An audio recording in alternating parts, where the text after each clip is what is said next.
Hey, how you doing? It's been quite a day. It's been a day of making wood chips. You know, these work really good as mosquito repellent. We haven't seen a mosquito all day, not around here. The natural oils in them is, oh, the oils in them is a natural mosquito repellent. The wood chips, hey, I really like them. It's nice. But we've been getting around to it, making things round, taking the big and clunky and making them silky, smooth.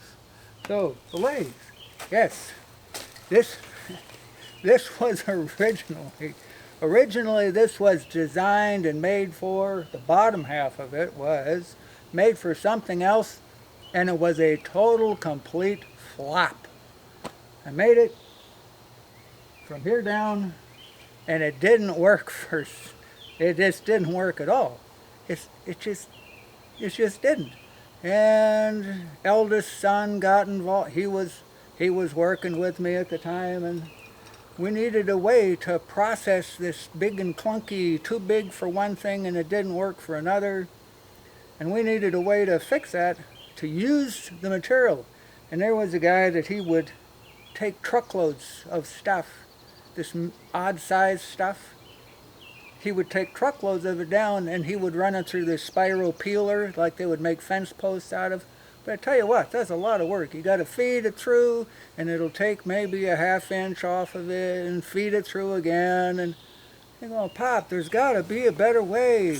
And I was out of town for a couple of weeks, and he took one of the other machines that we got, my radial track saw, and he set that up to cut down his, because he was making handrail stuff at the time, and he set that machine up, my radial track saw that I use for making tabletops and stuff and all intricate cutting, and he filled that building so full of shavings that it was truckloads of shavings just to find the floor. So anyhow, so we drug this machine out and added the top to it. The new top. Well, this was 15 years ago. So it did have this tube on here, this 4x4x1/4 tube over the top. Or is it 3x? No, I think it's 4x4x1/4. It's deceiving when it's the size is so 3.5. That was half right in both directions. 3.5 square tubing, and it's got just the insert bearings. You know, you get a bearing housing and you put the insert in it. Okay, it's got 4 on this end, 4 on that end that lock in around this tube. So we fitted this together. This is a 10 horse 3-phase motor. So it's turning at I think it's running 1400 RPM. So the cutter's only running about 2000 RPM. And we eventually, 2 teeth, that's all it's got. Heavy carbide, 9/16 of an inch wide. It's the fly cutters that we use in our biggest tenon cutter, but it's just got the one cutter in there. It really hogs the material off. The chips just fly. There has never been an employee that we ever let get close to this thing ever. Never, ever, ever. Nobody's ever got hurt on it, and that's a really good thing. You got to be paying attention all the time, though, because this is out in the open, and then when I set it up for the power feed, when I run big stuff, because I've just been running little bitty stuff through it today, it'll handle stuff up to, 18 to 20 inch diameter, say 18, because we've made lots of columns and corner stuff for making outside corners and support columns for decks, and you take a bigger log and you spin it down, and one thing that you can, if you can engineer it, the heartwood of the tree is the most naturally rot resistant part. And some of these projects that we've been on, we'll take and spin it down past the sapwood, and then you're into the heartwood. And a lot of times you gotta do that anyhow just to get something straight enough. You know, we've done outside corners for a house, you know, that's up to 20, 22 feet long. We spin them on the other lathe, the one that he set up with the radial track saw. This one will handle stuff up to around 14 feet long. But it's got, as far as the power feed, which is what I use on bigger material. Power feed is just a, you see the little cable, and it's only resistance, tension resistance. Because if it comes to the end, we get all the way down here, and it hits the stop all the way down here. The pulley on the end will just slowly turn. This is the tensioner right here. To keep tension on it, so it's got to have enough tension to push through there.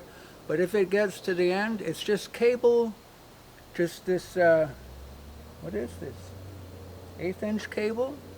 1/8 inch cable that has tension on it, and it's got one full wrap. Instead of just going around, it comes and it goes around like that and back. So it's got a full wrap on that pulley back there. So that's the only power movement. So if it hits something, it'll just spin. So when I run bigger logs through it and it's coming along and cutting, and you know, say if I'm cutting off 4 or 5 inches, yeah, 4 or 5 inches, if I'm cutting that much off and it's feeding too hard, it's it'll just spin on the pulley. But you can see some of the chunks that come off here. You know, like when I talk about cutting tenon cutting with the grain, this thing cuts opposite that. It takes much less power to cut like this is cutting, but it gets these big chunks. I mean, you see this stuff that comes off here. This happens a lot. Lots of this stuff flying off in all directions. You know, they make shavings too, but it does a lot of chunky cutting. Okay, then for opening and closing, to open and close the mouth of it, to put a new part in there, that is the air power. So half of the cylinder is air, the other half is oil, and this is the reservoir tank down here. There's just oil in here, and it's under pressure. Right now it's at 50 pounds. 50 pounds of pressure.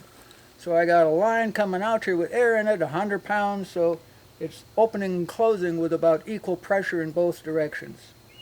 So that is the movement back and forth. So it isn't just air, because air will go bam, bam. So the oil makes it go slow, and you have to have it under pressure to make it work.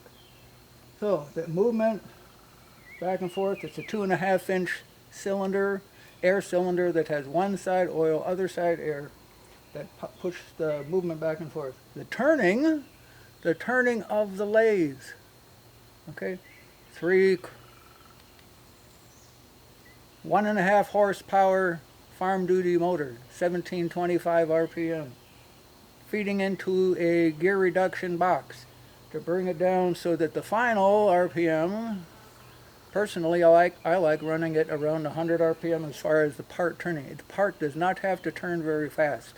Part turns fairly slow. 100 RPM is, on the small stuff, is good. If I'm running bigger stuff, then I'll do the little step pulley and make it go slower. So there's that aspect of it.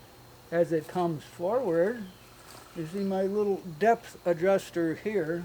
The whole motor assembly tips, and it comes down to the stop right here. We put this together from stuff that was just laying around.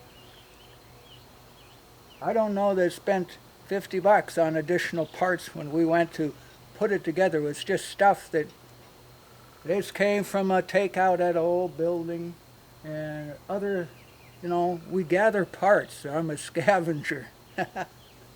So we put it together, but it is structurally quite sound. It's got wobble in weird directions if I don't tie it off. Like this brace here, I got to have this brace here tied back. It ties back to the building. A 2x8 fastened on here so this track, so it doesn't go wonky, wonky, wonky when it's running. And then the axles, and it's mobile, so we can move it out of the way because it's in the way otherwise out here. Well, what else can I tell you about it? It saves a lot of rescues wood. And if the wood, which a lot of times, this stuff it's handled, it's pulled out of the woods with heavy equipment. And sometimes the wood gets scarred up on the outside. You can't use it for something because the outside is scarred up so bad. Or the outside is rotten. So if you cut past the sapwood, and it's the sapwood usually that's going to be rotten, you cut past the sapwood to the heartwood, and then it's all good again. It's just really nice. The inside, the heartwood's very good.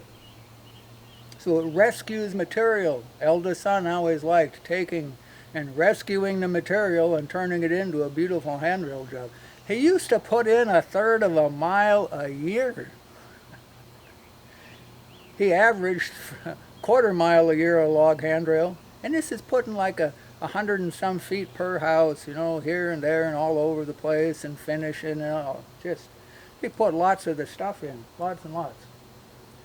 Oh, so when it comes back, and you see that whole thing tips, this whole motor assembly tips, it rotates on, there's 2 bearings back here that it rotates on, and the whole thing goes and tips up, so that the blade comes up, and it rests on this little roller here, rests on here, so when it comes forward, the whole thing comes forward and drops down, this stop hits back here, and it cuts through.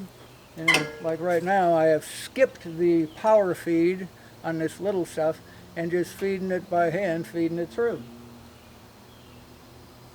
Oh. What else? The track itself is guarded. Inside of this, there's really heavy track rollers. 8. Those cost me over $1,000 when I made this thing originally. 8 of those, 4 on that end, 4 on this end, that lock it onto this heavy I-beam. This is the base structure of it's really stout. Even though it didn't work very good, I made it really good, even though it didn't work very good. But in there are track rollers that lock it onto the I-beam flange.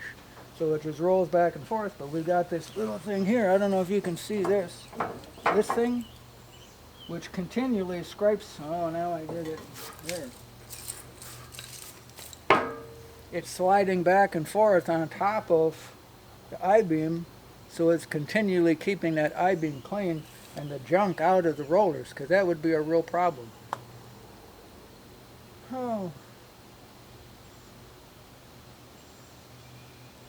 So what else do you want to know? Is there something else? I think at the end of this video, I'm just going to put footage of it working.